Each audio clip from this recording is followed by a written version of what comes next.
Hi, just like to say hello to my sponsors, all eight of you, which is really good because since I've been home, I haven't lost any of you eight sponsors, which is really awesome. Thank you so much.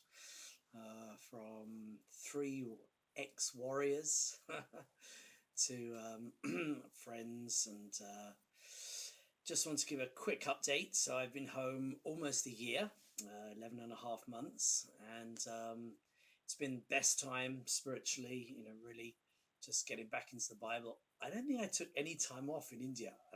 That's not an exaggeration. I mean, I just love ministry, but I think my biggest mistake was loving ministry, or maybe I'd say ministry versus intimacy. I always thought when people said ministry will take you off, they meant from prayer, and it didn't for me. I kept in prayer, spirit, but it's a difference between praying for the meetings and intimately seeking God.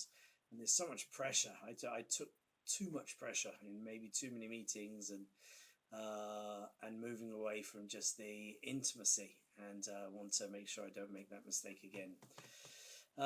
So mainly what I've been doing, apart from seeking God, is republishing my books.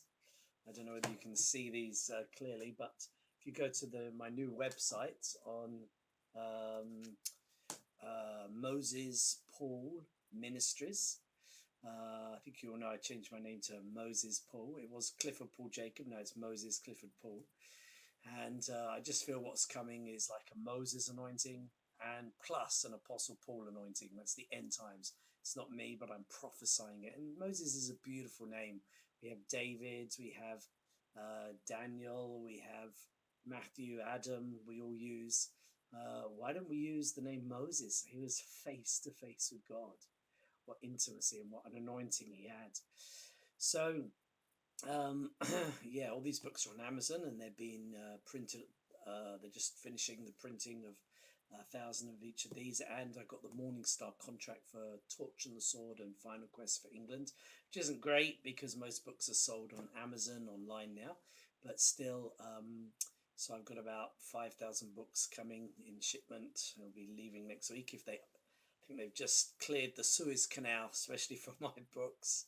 Or maybe it was the devil fearing my books, so he blocked the Suez Canal. Um, yeah, my vision is to travel across England doing teaching and evangelism. So I did seriously pray about pastoral, and God really spoke to me that evangelism and teaching, like what I was doing in India, but very different, lots of different things. I'm not going to be speaking so much on changing society and against porn. That's not going to be my focus, but of course we'll touch on it. But for 6 years, I'm just direct evangelism and through the churches. So I feel that I'm really seeking for an upgrade. I flow with teaching to hundreds by the grace of God, but I don't see signs and wonders, little healing miracles and prophecy, and really seeking for an increase so that we can really impact the churches, bring revival, teaching, and it's just what God's doing, what God's birthing at this time in the nations, especially in the West, of a healing prophetic revival. And I still want to get into colleges, but maybe through the Christian unions, who knows? But absolutely doing gospel meetings through the churches and Christian unions and teaching. Um, my English team, I have one English leader in India left. I have three staff. As they got married, I didn't replace them knowing that I'm coming back and that finances will be very difficult for a season, not earning. And so down to three staff in India. Two of them had a motorbike accident, which was really sad after the lockdown finished. They did 2,000, they reached 2,000 lost souls in 1 month. Then they had a motorbike accident. The doctor said the ligaments are so torn that they've got permanent damage. It's a real attack. I've been trying to encourage them, phone them. They're very discouraged and really need God's grace. The English medium staff, she's been really helping with the books, proofreading, which is why some of you I haven't sent so much, Catherine, either book proofreading, because I have a full time and she's really good, and we're writing a book together on my testimony in India and the whole salt and light pre-evangelistic ministry scriptures and vision from the Bible. Um, but one thing I realized is, I'm working, every other day I phone India in my office, and I'm realizing, well, I can outsource all the admin. I don't think I'm going to be taking on don't want to take on a staff here, even when we get really busy. I mean, I had up to 10 staff in India. They were all evangelists. Everyone had to preach in the colleges. That's how we could reach 1/3 of 1 million students in 8 years. We had usually around 4 or 5 staff, but it went up and down.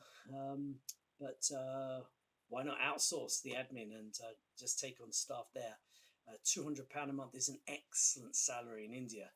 At the moment I pay my team £100 a month each, but obviously £200 a month no one will work for here. So with the internet, that's really great, and it's working out really well. I'm mostly seeking for breakthrough. Been going to all the prayer meetings at church.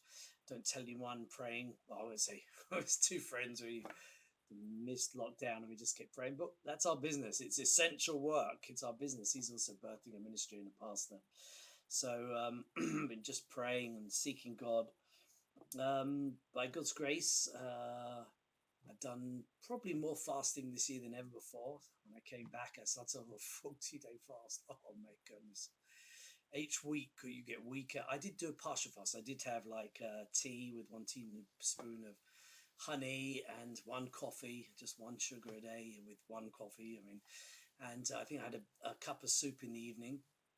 But so I call it a partial fast. Walter's fast is even worse. But then I started 1 day a week, 2 extra days a month, and then 4 days at the beginning of the year. And that adds up to 2 more 40-day fasts. So about 1/3 of this year I've been fasting.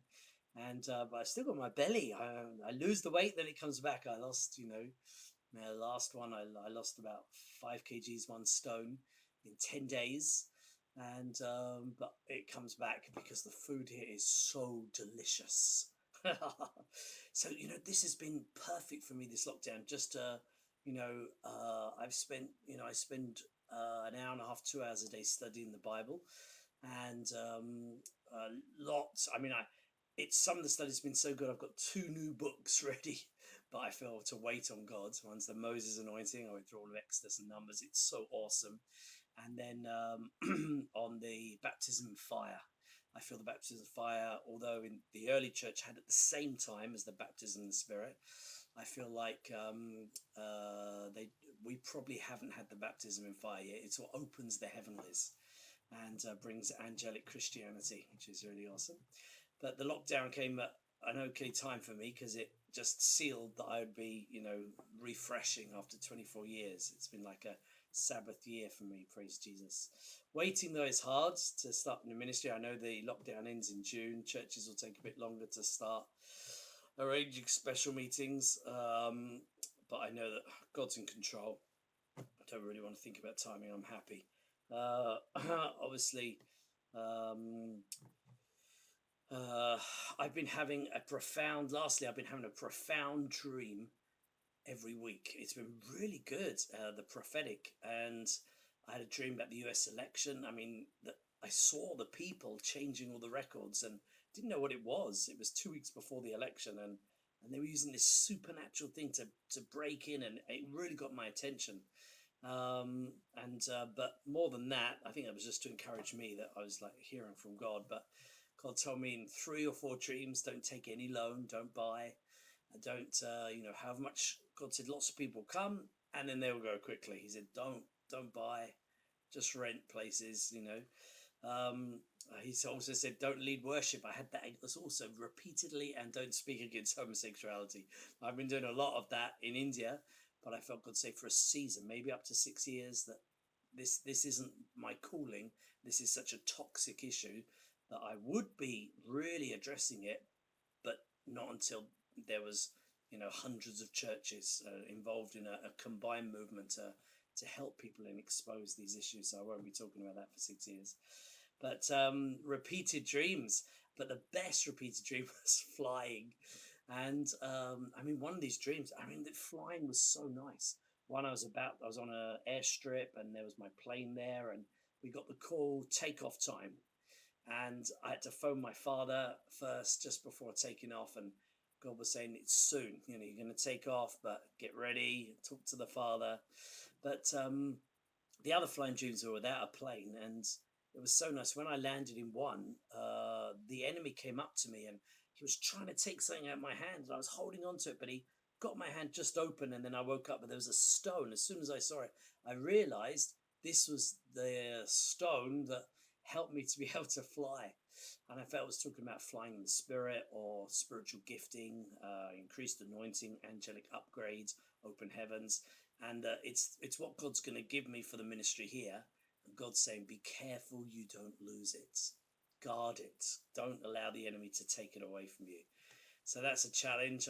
As much as I pray for the power of God, I've been praying for love, patience, and